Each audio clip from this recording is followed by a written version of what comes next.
Good afternoon and welcome everybody. My name is Maureen Conway. I'm a vice president at the Aspen Institute and executive director of our Economic Opportunities Program. And I'm thrilled to welcome you today to our conversation with Eyal Press, author of Dirty Work, Essential Jobs, and the Hidden Toll of Inequality in America. This conversation is part of the Economic Opportunities Program ongoing Opportunity in America discussion series, in which we explore the changing landscape of opportunity across the United States, the implications for individuals, families, and communities, and ideas for change. We're very grateful to Prudential Financial, Walmart.org, the Surdna Foundation, the W.K. Kellogg Foundation, and the MasterCard Center for Inclusive Growth for their support of our Opportunity in America discussion series. Thanks very much to everybody for joining today. If it's your first time joining us, we do record and put all of our events on our website, so you can find all of our previous Opportunity in America discussion events, as well as our Working in America discussion events and our Reinventing Low-Wage Work discussion events on our website. It's as.pn/EOP events. And one of the themes that we've actually returned to time and again over these now more than 8 years of having various discussions across these different series is the theme of job quality, and in particular, the quality of jobs that people who are sort of less privileged and less powerful in our society often find themselves in. Often these are jobs that are held by women, by workers of color, by immigrants, and by younger workers. And as we've been talking about job quality, we frequently talk about job quality in terms of sort of a lot of the more tangible measures of job quality, such as wages and benefits and working conditions, health and safety at work, paid time off and schedules, a lot of those elements of job quality. But what I really appreciate about Eyal's book is that it really looks at sort of the content of work, kind of the moral terrain of work, what happens to working people when they're, for some reason, feel compelled to do work in which they feel compromised, and really thinks about how does that affect their well-being, their emotional well-being, their spiritual well-being, and even their physical well-being. And I think the book adds real depth to sort of the conversation, that the part of job quality we've been having a conversation about that focuses on worker voice, on the issues of power and control and agency and the ability to shape one's working conditions, and how that really plays a pretty central role in determining job quality. And at the same time, I think the book also broadens the frame for thinking about kind of the responsibility for conditions of work, away from sort of just a specific worker or a specific employer, and broadens it more to thinking about how this work is part and parcel of our society, and what does that mean for where responsibility rests. So it's a fantastic book. I recommend. I think it offers a lot of food for thought for anybody who's interested in issues of equity, job quality, opportunity.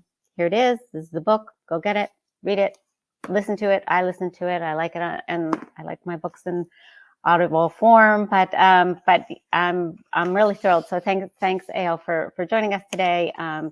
And look forward to discussing this. But before we start, of course, we need to go over our logistics just quickly. So everybody, all of our attendees are muted today, but we welcome your questions. Please do ask questions. We'll try to get to as many as we can. In the Q&A tab in the Slido box, please put your questions there, and we'll try to keep track and get to as many as we can. We also encourage, I know a lot of people on today's conversation also work in this space, and we really encourage you to share work that you're doing that relates to the topic we're talking about. So please share your ideas, resources in the Ideas tab that's also in the Slido box. We'd love to hear from you about what's going on for you. And then we very much appreciate your feedback. There's a third tab, the polls tab. There's a very quick survey there. Please do fill it out before you go. We'd love to take your feedback and try to always improve our events. We also encourage you to tweet about our event. The hashtag is TalkOpportunity, If you have any technical issues during the event, please do email us at eop.program@aspeninstitute.org. As I mentioned, the webinar is being recorded and will be shared via email and posted on our website. Finally, closed captions. To be honest, we've been struggling a little bit with our closed captions. We want our events to be as accessible as possible. I hope they work today. They might not. There will be closed captions in the recording. So apologies on that, and work continues to make that more effective. So, and now let me briefly introduce Eyal Press. Eyal Press is a writer and journalist who contributes to The New Yorker, The New York Times, and other publications. Since the spring of 2021, he is also a sociologist with a PhD from NYU. Congratulations on that. Thank you. Eyal's author of 2 previous books, Absolute Convictions, My Father, a City, and the Conflict That Divided America, and Beautiful Souls, The Courage and Conscience of Ordinary People in Extraordinary Times. So Eyal's experienced in exploring this intersection of public debate and personal conviction. I'm really thrilled that you've joined us today. Thank you so much. So there, I'm all done. With all of that, let's just start and hear from you. And maybe just to start, you could talk about the title of your book. You call it Dirty Work. So maybe you could tell us what you mean by that, and a little bit about what drew you to write about this. Sure. And thank you so much, Maureen, and thank you to the Aspen Institute, and thank you to everyone who is tuning in today. I wish we could all be in a room together and have an in-person conversation. That would really energize all of us. But this is the next best thing, and I'm thrilled to have this opportunity. Dirty Work, I think, it's important to explain the title because it's obviously a well-known colloquial expression. And I think when people hear that expression, they usually think of work that is physically dirtying, like maybe hauling garbage from the street. And I have a different definition and meaning of dirty work in the book. When I use the term, it refers to morally troubling activities that society depends on and tacitly condones, but generally doesn't want to hear too much about. So it's both the moral dimension that is different when I talk about dirty work, but it's also the societal dimension, that this is work that plays a very important role in sustaining certain practices, policies, aspects of the American lifestyle, but that we generally don't see or hear too much about. And I didn't formulate that concept on my own. I draw this concept of dirty work from a sociologist named Everett Hughes, which is actually where the narrative of the book begins. And Hughes he taught at the University of Chicago, but after World War II, he spent a semester teaching in Germany, in post-war Germany. And when he went back to Germany, he had been there in the early 30s. Of course, he was going back to the country where Nazism had taken place. And most of the people he knew, professors and intellectuals and artists, were not open supporters of the Nazi Party. They were, people he was really curious to talk to find out how did you, what happened and how did you stay in this place and maintain, a sense of just not feel sullied by all of this. So he goes back and he starts asking people about what happened under the Nazis. And what the people he knew tell him is, we're ashamed of what took place here. This was a horrible, horrible thing, which is exactly what you'd expect the class of people I'm talking about to say. But then as they went on talking, they would say, but the Jews, they really were a problem. It's not that what the Nazis did was right, but something had to be done to settle this problem. And Hughes keeps hearing this kind of, on the one hand, we're ashamed. On the other hand, this was a problem, and the Jews were taking all the good jobs and they were gathered in these ghettos. And out of this, he formulates this idea of dirty work. And the essay that he wrote is actually called Good People and Dirty Work.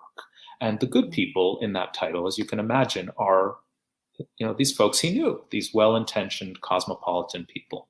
The dirty work is what the Nazis did. And what he says in the book, in this essay, is, we would like to think of these two things as totally separate, but they aren't. The dirty work wasn't done by rogue actors. It was done by agents of society who were taking care of a problem that was just sort of hidden from view. And it's not that the good people would have approved of the details of what was happening, but at some level, they just sort of washed their hands of it. And to me, the most interesting thing about the essay is that it is not addressed to Germans. It is not actually, and Hughes was very explicit about this. He said in correspondence later, I wrote this essay as a warning to my fellow North Americans, to make us aware of the dangers in our own midst, to make us aware that this dynamic between sort of good people and dirty work, between the people who want to think of themselves as good people but actually tolerate these things, this exists in every society, and it exists obviously in much more subtle and gray forms in a place like the United States. But he talked about racial violence. He talked about private lynchings. This was in the 50s and early 60s. He talked about he actually talked about prisons, all kinds of things that maybe we push to the side and don't want to hear too much about. And I was really fascinated by this concept, because the two main things I've written about throughout my career are, on the one hand, issues of social justice writ large, inequality, human rights, racism, and inequities in our society. On the other, the second one is, as you mentioned in your introduction, issues of personal conscience. What happens to an individual when what they're asked to do goes against what their conscience is telling them, the private voice. And this book is a fusion of those two things, because I'm looking at work, as you said, work that in America qualifies as dirty work. It is prevalent, it is in our society for a reason, but we don't hear or see too much about it. And inequality plays a very important role in why we don't hear too much, which I can say more about.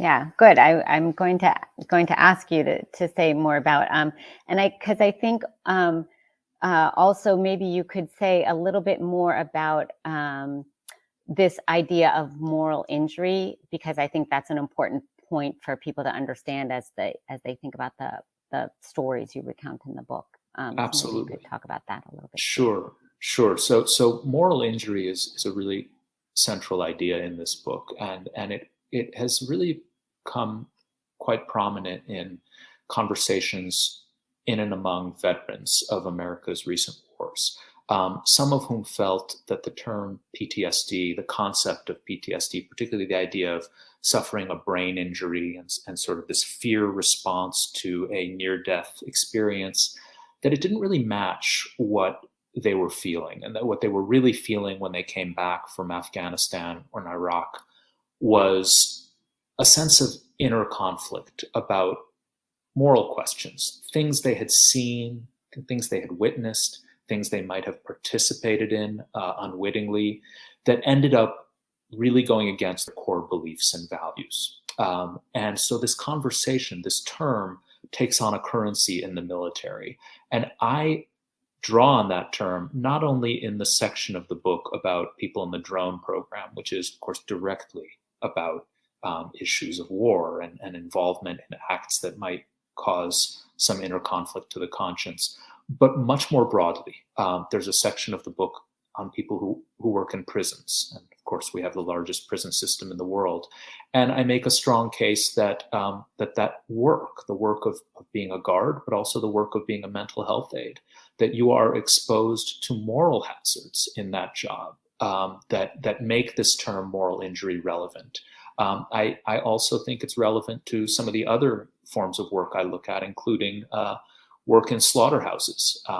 So I think that we've had a conversation about this term within kind of the context of war, but I would love if it sort of migrated out and we started talking about, and in fact, during the pandemic, We did start seeing the term come up for frontline medical workers who were having to make wrenching moral decisions that afterwards haunted them and that weighed on them. And that's really what moral injury is. Yeah. And I think, and also, and now I'm going to maybe get a little bit to the inequality piece. And I think, one of the themes that's sort of going to be familiar to this audience is that for many of the individuals whose stories you tell in the book, there's this question of choice, right? And they took jobs, so they choose to take these jobs, right? But I think there's a lot of times, it's sort of like how much of a choice did they have? Often these were maybe the best jobs in terms of that were available to them, best kind of in an economic sense. They were the best paid, the ones that were going to, they were the only ones that were going to help them keep a roof over their head or something.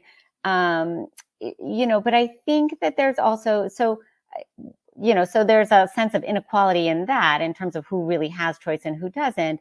But I think there's also this, I'm just curious sort of how you think about this issue of choice, inequality, who's actually making a choice, because I think there's also a sense that, and maybe you could also talk about Harriet's story a little bit in sort of Sure. grounding this, because I think hers is an interesting one where she thinks maybe she'll be able to do some good. And she doesn't really have a full picture. Like, is she really choosing? Does she have a full picture of what that job is when she chooses to take it, and sort of, Right. different choice points along the way? So maybe you could sort of reflect on that a little bit. Absolutely. So I should say, I don't think we can really understand dirty work without thinking about issues of class, without thinking about issues of race, without thinking about the immigration system, and the role that immigrants play in doing certain jobs in America. All of those questions, those issues are explored in these stories. And if we start with Harriet's, Harriet Kryskovsky is the first sort of main story in the book. And she is someone who is living in Florida at the time. Her husband is unemployed. It's post-recession after the 2008 financial crash, which hit Florida very hard. She needs a job. They've got 2 kids. Her husband is out of work. She ends up taking a job at this prison, the Dade Correctional Institution, and she works there as a mental health aide. She's not earning a lot. She's getting $12 an hour. She, as you say, thinks maybe I'll do some good here, because she is interested in helping survivors of trauma and people who are in difficult situations, and certainly the incarcerated people at Dade in the mental health ward qualify as such. Well, what she quickly discovers as she starts working there, first of all, she starts hearing of abuse from the men in the ward, some of whom tell her that their meals are not being given to them. She also witnesses verbal and physical abuse. And she's not sure what to do, because she herself depends on the guards, as mental health aides in prisons all do, in fact, for her own safety, for her own protection, right? They buzz her through the security doors that she goes through. They stand and sit in the sessions that she does with groups of guys. They're in the rec yard with her. Well, when she challenges, there's one point where she isn't allowed into the rec yard on a couple of Sundays in a row. And the rec yard is the place where the inmates are getting fresh air and exercise. It's upsetting. So she sort of raises this in an email with a supervisor. And lo and behold, what follows is retaliation. The guards start disappearing when she's in the rec yard, leaving her there alone. They start leaving her alone in her group sessions. And so she sent this message: don't challenge us. Don't go against us. And that's all background to the real drama of that I talk about in the book, because unfortunately the abuses she learns about get much more serious, and she learns that some of the mentally ill inmates, the prisoners at Dade, are being locked in a scalding shower as punishment, and one prisoner in particular, Darren Rainey, dies in that shower. And I won't go into all the details of the death, but suffice to say, Harriet is horrified by this. She does not, she can't believe it at first. But when she realizes from the nurses that it really did happen, she feels on the one hand this impulse to report it. On the other hand, she's afraid. She doesn't want to lose her job. And so she doesn't say anything. And in fact, none of the mental health staff at the prison say anything. And the reason I tell this story is, again, to get into these issues of choice and how much choice do you really have on this job to be a moral agent, to follow what you think medical ethics, because it's very clear, mental health aides in prisons are told you need to report violations of medical ethics. But how do you do that in a context where you're afraid? And by the way, jails and prisons are the largest mental health institutions in our society. So far from an isolated case, this is actually an instance where a form of dirty work is really troubling and causing us as a society to put a lot of people in these situations. Yeah, so I have so many follow-up questions to this. But one is, I think I'm interested in. So this is one of several stories, and you cover several different industries, and so I'm just curious, sort of how. I guess I'm curious, sort of like, how did you choose these stories? How did you think about which stories are really going to help me sort of understand and then communicate kind of what I'm learning about the nature of this work across the United States? I'm just wondering, like, did you have specific industries and you were looking for people? Like, how did you think about that? So I thought about it in terms of, it's fundamental to my definition of dirty work that it is, as I said, work that society depends on and tacitly condones, but doesn't want to hear too much about. And I thought of it in terms of two different kinds of work. On the one hand, we've talked about prisons, and I mentioned that there's a section of the book on the drone program. These are government functions. These are things that the state does. And so to some extent, it's not too hard to make the case that these things are done with some level of a public mandate. Now, it may be that, a lot of people, again, to go back to the good people, have told the details of certainly what happened to Harriet. They'd say, no, that's wrong. We shouldn't be doing that. But the fact is, we don't hear those details. We don't hear those stories so often. So on one level, I wanted to look at public jobs, public functions that really do sort of stray into this territory of dirty work. On the other hand, I wanted to look at jobs that have no government role. They're in the private sector. But what is the relationship to the rest of us? Well, we are the consumers, the society. So if we think about the kill floors of industrial slaughterhouses, why are the conditions which I write about there? And what I mean by that is, why have the line speeds gotten faster and faster? Why have the injury rates gotten more and more severe in terms of repetitive strain and bodily, but also to the dignity of the workers on the lines? And why is the workforce increasingly drawn on undocumented immigrants, refugees? In a lot of places that I write about, these were jobs that native-born Americans had done, but no longer did. In some cases, they were jobs that, frankly, the more affluent white people in the community did not do, and African-American residents with fewer choices and opportunities did do in larger numbers. So why is that? Well, it's because we love our meat, plentiful, cheap, fast food, abundant, and it's also produced under these socially invisible conditions. It's very rarely on the nightly news. You don't see cameras going into the slaughterhouses. You barely hear from the workers, even though they've been dubbed essential workers recently.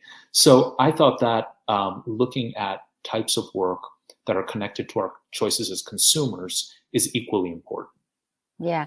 And I'm just wondering, I don't know when you started working on the book and sort of, what the timeline is. So maybe you could tell us, because I have sort of two questions related to the essential workers thing. One is, I'm just curious in terms of sort of, pandemic conditions, how that influenced your your interviewing abilities and how you were able to understand these different workplaces or access them, and what barriers you faced there, and then just also this conversation around essential workers and sort of how you feel like this intersects with this conversation, how this is maybe a little bit different than this conversation. So I'm just curious your reflections on those two things. Sure. Well, I should say I conducted my interviews almost entirely before the pandemic. I did do some interviews in just afterwards, as I was sort of hitting the stretch run of the writing, and of course reframing some things in light of the pandemic. But fortunately, it was pre-pandemic, the reporting. So I met in person with all of these workers. Now, what's so interesting to me, again, I'm going to talk about the immigrants I interview in this poultry slaughterhouse in Texas. These were mostly women from Mexico, or immigrants from Mexico, who in some cases had papers and in some cases did not. And what's striking to me is how afraid they were to identify themselves and to come forward. In fact, I spent time at another slaughterhouse before the one in Texas, where I thought I had a story and I thought I would ground the book. But no workers there would talk to me, even though I had a lot of contacts. They wouldn't even talk to me anonymously.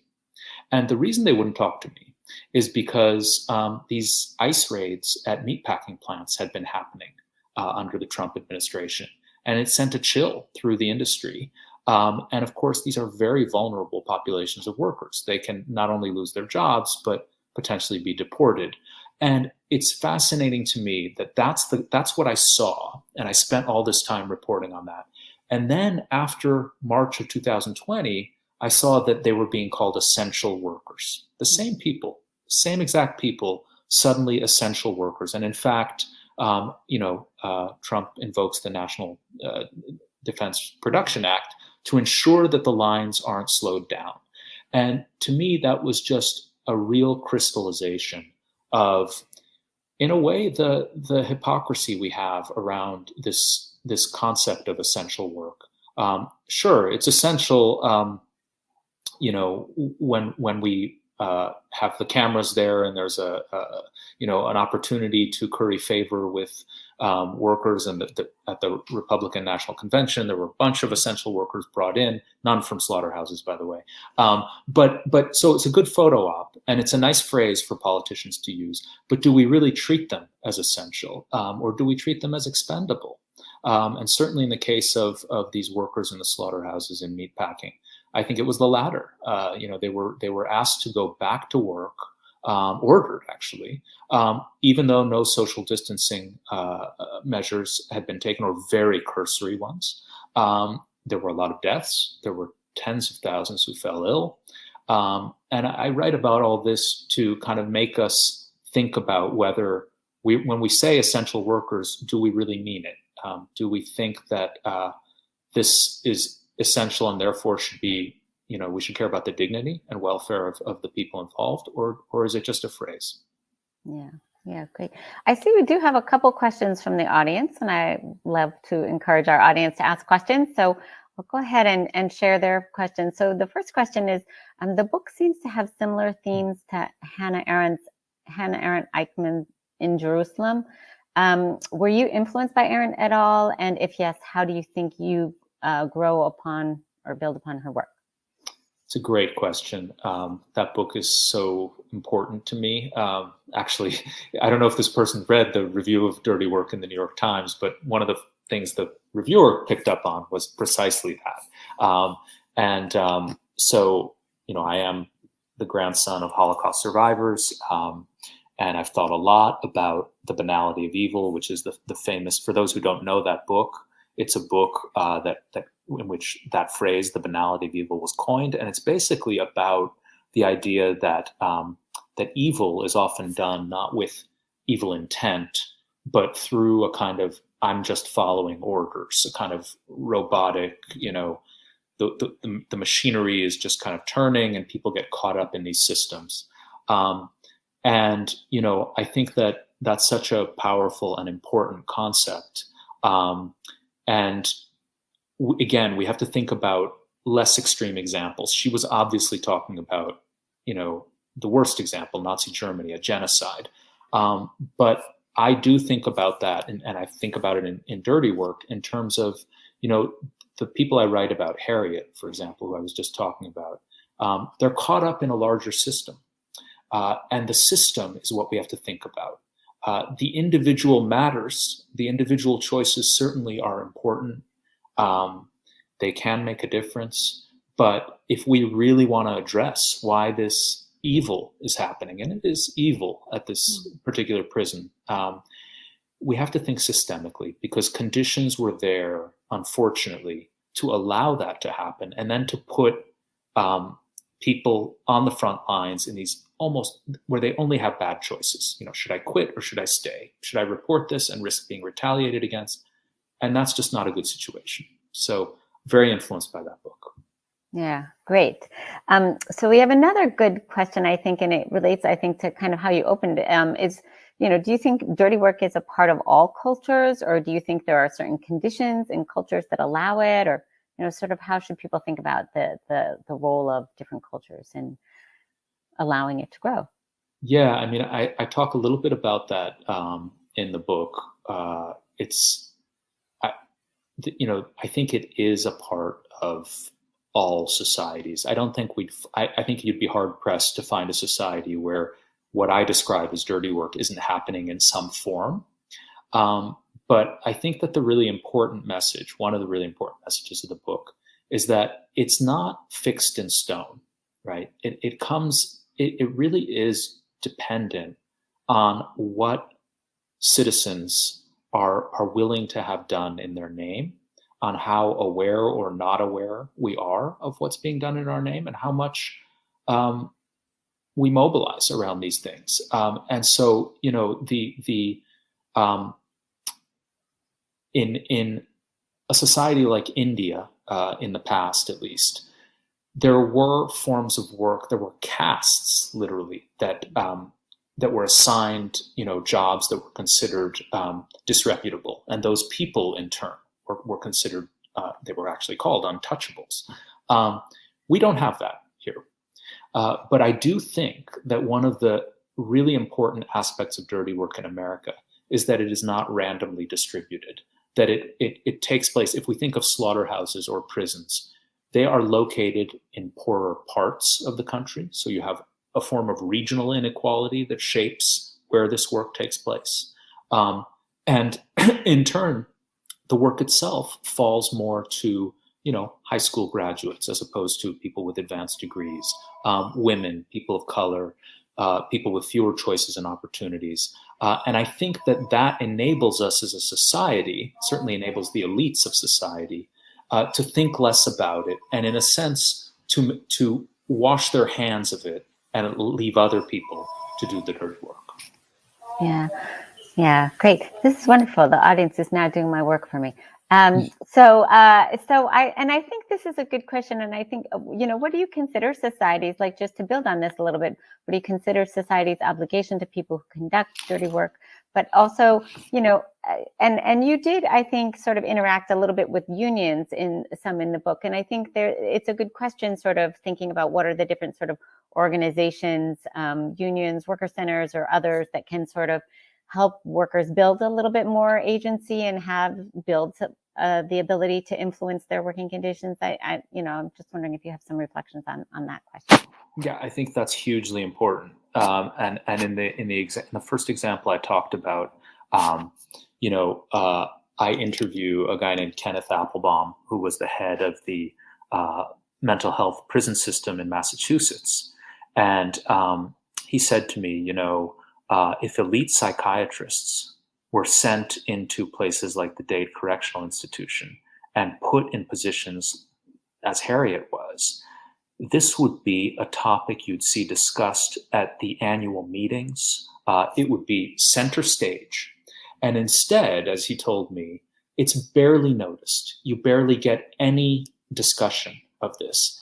And that's because it's not the elite psychiatrists who do it. It's the people on the lower rungs. It's the folks like Harriet. And so organizations that where this is happening absolutely have a role to play and a responsibility. Unions as well. Now, the fact of the matter is, we're in a place in our society, I think, where on the one hand there's this new union activity and a lot of organizing that's going on, which is really striking. Absolutely. On the other hand, historically, the percentage of the labor force that belongs to unions is extremely low. And beyond that, we have to ask about, is it a strong union or is it a union that is just kind of hanging on? And in the poultry plant that I wrote about, there actually is a union, but none of the workers I interviewed belonged to it because they didn't feel it actually advocated for them. And that isn't entirely the fault of the union. It's a historical trend. It relates, as I map out in the book, to the weakening of meatpacking unions as the industry really made a concerted effort to start using, basically giving lower wages and more exploitative conditions. So it's really complicated, but those organizations are hugely important to all of this. Yeah. Yeah. No, that's great. I think that issue of sort of there's a union, but they don't belong to it. I think also, I think it speaks to sort of the systemic nature, right? So why are these institutions weak and sort of like how these things all kind of get interrelated? Okay, so we have a number of other questions here. I think there's one that's talking about bystanders and sort of this idea of sort of bystanders who don't act and sort of this conflict between sort of survival instincts. And I think this is kind of what we started with versus, versus our values, right? So, and I think it relates a little bit to the next question that there's, sort of also the double conflict of people of color having to do dirty work that negatively impacts other people of color. And so you have not just your individual survival instincts, but you have kind of your group survival instincts versus your exigencies to sort of turn on your group. Anyway, I'm just curious if you reflect on those issues. Let me reflect a little on the second question, the issue of people of color having to do dirty work that disproportionately impacts other people of color negatively. I talk about that very openly in the section of the book on prison guards, because here is an occupation where back in the 1950s it was all white in places like Florida and Georgia and elsewhere, and today much more diversity, very, very large growth of the percentage of the workforce that is now Black or Latino. But note when that happened. It happened during the age of mass incarceration. So what a terrible irony that is. The communities that are suffering most from mass incarceration are given the opportunity to essentially lock up their own. And I interview a Black prison guard in Florida who talked about this, and also talked frankly about the fact that we talked about the moral injuries of potentially seeing incarcerated people being mistreated and abused. Well, what he was hearing from some of the guys in the prison is you're an Uncle Tom, you're a traitor, you're how could you be abandoning your community in working in a profession like this? And I think as a society, that is a real indictment of us as a society, that instead of creating better job opportunities and addressing whether mass incarceration is actually a just policy, we've ended up in a sense outsourcing it and delegating it to the very communities that are being impacted disproportionately. If you want, I can say a little about the human instinct personal risk thing, which is just that I really think that, I hope, one reason people can relate to the stories in the book is that I don't think any of us have had jobs, I can certainly say for myself, where you don't come to these moments where you have a choice. Should I do the convenient thing, or should I do what I think is right here? If I do what I think is right, it might really cost me something. If I do the convenient thing, how am I going to sleep? How am I going to live with myself? I think that happens to everybody, no matter what kind of job you have. But I think that in the stories I'm telling about, describing in the book, if we think about that very universal dilemma, and then you add to it the pressure of it's a low-wage job, but you really need it, and you're under pressure to keep it because you don't have better choices, and you have to support your family or yourself, or you're going to lose everything you have. That really heightens and twists the playing field in ways that I think should make us all think twice before we just judge the people who are doing this work. We have to think about the social conditions, the social structure within which it's occurring. Yeah, great. I love this next question because it gets into sort of, so what do we do? The question is, I appreciate the detail with which you described actual labor, working conditions, and indignities involved in dirty work. In addition to a book like yours, what more can we do to make dirty work more visible and better understood, especially to people who aren't looking? And I think this, starts to move us towards, so, what do we do to, I would add a little bit to, what do we do to make it more visible, and what do we do to make it less dirty?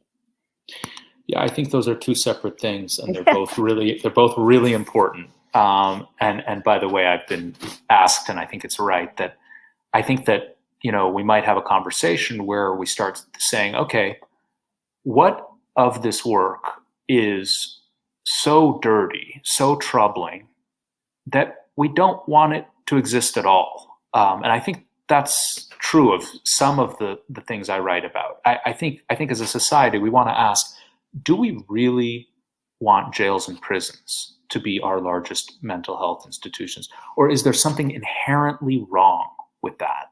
And if there's something inherently wrong with it, we have to address that. There are other things. Maybe the meat and poultry industry is a good example. I don't think as a society we're at a place where people are going to say, let's just stop it. Let's all become vegetarians tomorrow. Maybe in 10 years, maybe when meat substitutes are different. Right now, that's probably not realistic. But there, it's about the conditions. It's about, okay, if we have this, why is it happening in the way it is? And when again, just to talk about that poultry slaughterhouse, you had women working on the lines there who weren't allowed bathroom breaks. And this was not an isolated meatpacking plant. This is a problem in the industry. Mm-hmm. They were being yelled at, and the lines are moving so quickly, and it's such a focus that women cried, telling me they would go to work with an extra pair of pants. And that's just wrong. And I don't think that people who eat meat would say it's okay. But again, the problem is the socially invisible conditions, the fact that we don't talk about it. I think that in terms of what we can do about it, it starts with awareness. I think everything starts with awareness, and that's probably why I became a journalist and a writer. I think that there's power in stories, and stories are every bit as powerful as policies, because they dramatize what it means for a person's life to be caught in this situation. So I think it starts with awareness. But I think after that, we have to think collectively, because as I say in the book at various points, it's I wouldn't say easy, but one way you can think about dirty work is, okay, there's a lot of dirty work in the meat industry. Therefore, I'm only going to buy the meat that's labeled a certain way, so that I'm not participating, I'm not complicit in it. Humanely raised, no antibiotics, whatever other labels you want to make yourself feel you're not really abetting that. But that's a great impulse, and it's very powerful if it starts to spread. But on an individual basis, it's not going to do much. It only will change much if it becomes collective. If a lot of people are doing this, and let's say those people start to say, well, I see that these labels say humanely raised chickens. What about humanely treated workers, which you never see on the labels, right? So I think that thinking structurally and collectively is really the key to this. Yeah, that's great. So one, there was, and I'm forgetting the legislative. There was actually a legislative effort in California to start trying to label products with sort of the kinds of working conditions people that were employed were. So it didn't go forward this time, but maybe it comes back and goes forward. I thought it was a really interesting and innovative idea. So that was out there. Yes, yeah. Cool. So hopefully we start to actually do something about that. So that was just a little side note there. So let me see. I think there's two questions here. One is about senior assisted living facilities, and one is about childcare and daycare work. As do we see this as dirty work, even though it's vitally important, and is disproportionately Black and brown women who perform this work for poverty wages? I'm wondering how you see this kind of work relate to sort of the dirty work, and how you maybe see it also as different. Yeah, great question. So I should say my book is not a comprehensive account. There are forms of what I would call dirty work that I don't write about much, right? I just touch on it. But in terms of the assisted living situation, I'd have to think about it more. But the core thing about dirty work, when I there's one point in the book where I list 4 conditions, and the first one is that this work causes substantial social harm, either to other people or to non-human animals and the environment. And one can make the case that kind of work is at least in theory, the opposite, right? It's supposed to not be causing harm. It's supposed to be causing to alleviate suffering and to help people. Now, of course, you could say the same thing about the mental health aid in the prison, but I would say that the conditions there are such that it's inherently troubling. Is it inherently troubling in this country, the assisted living conditions? Certainly the work conditions I've read about suggest that it's veering towards that. That instead of this being a really rewarding and noble form of work, it's a job of last resort. It's a job that is kind of forgotten about and devalued in some fundamental way. And that's a second part of my definition, which is that it not only causes harm to others or to the environment, it causes harm to the people who do it, to their dignity, to their sense of self-worth, to their ethical beliefs. So I'd have to think about it a little more. It's a really good question. Yeah. I think there's a question about whether you see people with disabilities. Did you run into people with disabilities, if they are more likely to be forced to take dirty jobs, or, if you see them being targeted in some way as well? Not something I addressed in the book, but it's a really interesting question.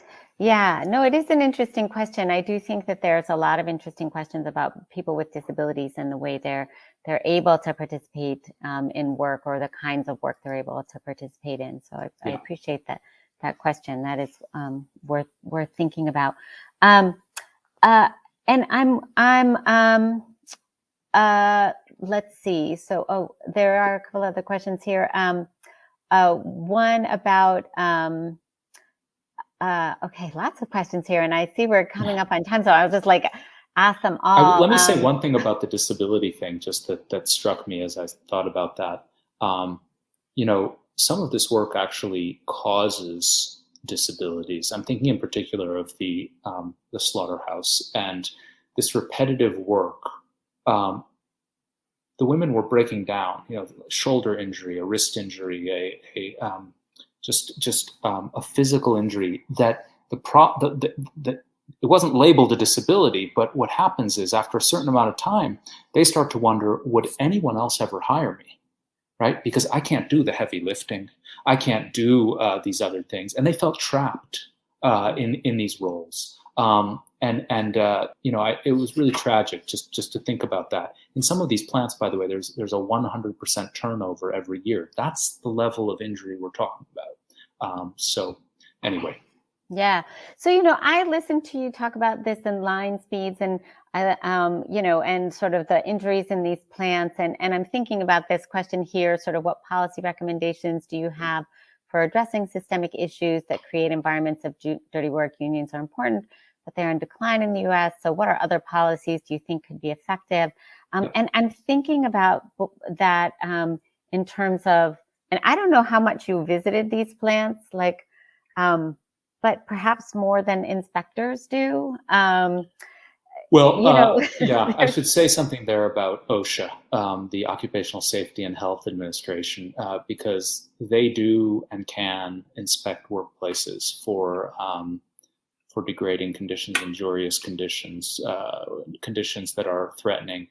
But unfortunately, the budget of OSHA is tiny.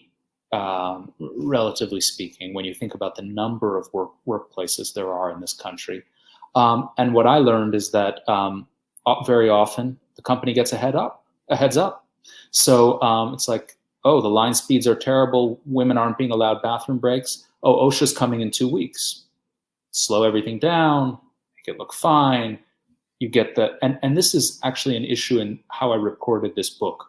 I felt very much that if I went into these places through the front door, as journalists think of it. You get a picture, you get a story, but it's a filtered story. It's not the story. It's cleaned up and sanitized, and that's not the story I wanted. So I felt I had to get it some other way. And as people who read the book will see, these are very difficult industries they're not very transparent. So this is a real problem. As a society, we should be talking about this. How does concealment of certain forms of labor almost ensure that there will be exploitation and mistreatment and, things that pass unnoticed that go on? Yeah. And I want to actually turn that question back to the audience a little bit and say, if you have ideas on policy recommendations, please share them in our ideas tab. I know some of you have a lot more policy expertise and would love to hear your ideas on sort of policy approaches to addressing this. I wanted to ask you a little bit more about that front door, other door question, because a lot of people in our audience do work where they work directly with workers and they're trying to sort of understand what the real story is. So I'm just wondering, I guess I have two things. One, do you have any just thoughts about sort of how to have those conversations so you have a better picture of what might be having in a workplace in our societies? Like, you're right, it's easier for people to talk to the company representative and they'll say, well, this is what we need and what happens in the workplace, and that may not be the full story. So if you have any recommendations for people who are trying to figure that out. And then I'm also just wondering for you, I think, when you listen to workers and hear their stories and they're difficult, how, and maybe you feel some responsibility, like how do you manage that dynamic? So. Yeah. I think that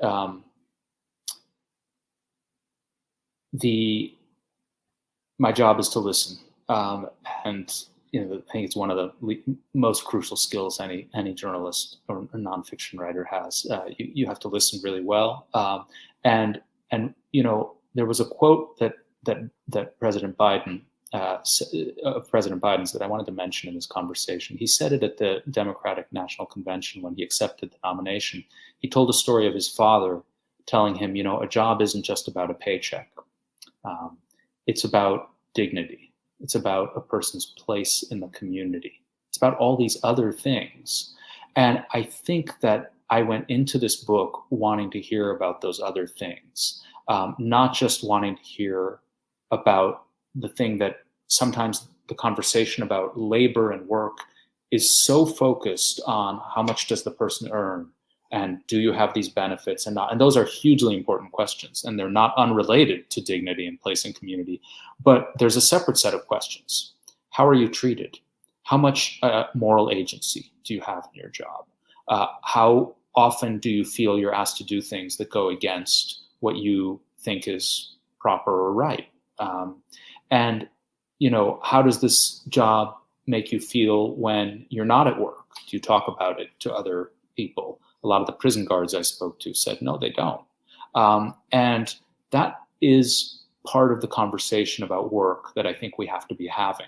And those are hard conversations. And I think they do require a level of comfort because people are exposing, hard feelings that they have.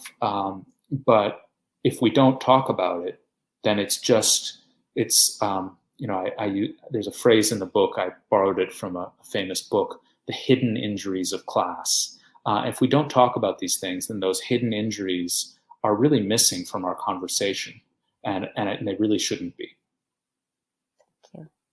Thank you. I am done asking you questions. I don't know if you have any final comment that you'd like to share before we close. We only have a couple minutes. Well, I guess I just want to say thank you again to everyone. And, I feel like really, like everyone else, this is a hard time. It's a struggle for everyone during the pandemic. And I so wish that we'd never had to go through this. But as I was finishing my book, the pandemic happened. And we started having this conversation about essential workers. And we started having this conversation about who gets to sit at home behind their screen and shelter in place, and who's out there doing work that is dangerous, putting their own lives and their own health and their own families at risk. And, as terrible a time as this has been, that's a really, really important conversation. And bad on us that we never had it before. Why did it take the pandemic to force this conversation? But I think it's a really positive thing that we've had it. And we're now starting to have conversations about, do we really want to go back? Do we really want the status quo that existed before the pandemic? Or do we want something better? And I think that as a society, that this is a moment of opportunity, because we can say, actually, no, we don't want what we had. I think we're seeing a lot of workers who are not rushing back to work right now, or quitting jobs. And that's part of the same phenomenon, right? We don't actually just want what we had. What we had was making us miserable in some way, or was difficult. So I think that this is a really exciting moment in that sense of people.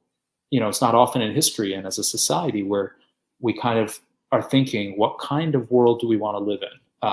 And hopefully it will lead us to a good place rather than a darker place. Terrific. Thank you. Thank you so much, Eyal Press, for joining us today. Thank you for your book. Again, a great book. Everybody should get it, read it. It's really well done. Thank you. Appreciate your work. Thank you, everybody, for joining us today. Thank you to my fabulous Aspen Institute colleagues who it's a team effort, and they do a lot of work to help organize these events. So many thanks to Adrian Lee, Tony Mastria, Victoria Prince. Thanks so much to our audience, and I hope you come back. Please do, again, take a moment to let us know what you think in the polls tab in the Slido box on your screen before you go. You can also send us an email at eop.program@aspeninstitute.org. We'd love to hear from you. We really appreciate your feedback, and we hope you'll join us again. Thanks, everyone, for joining us. Thanks again.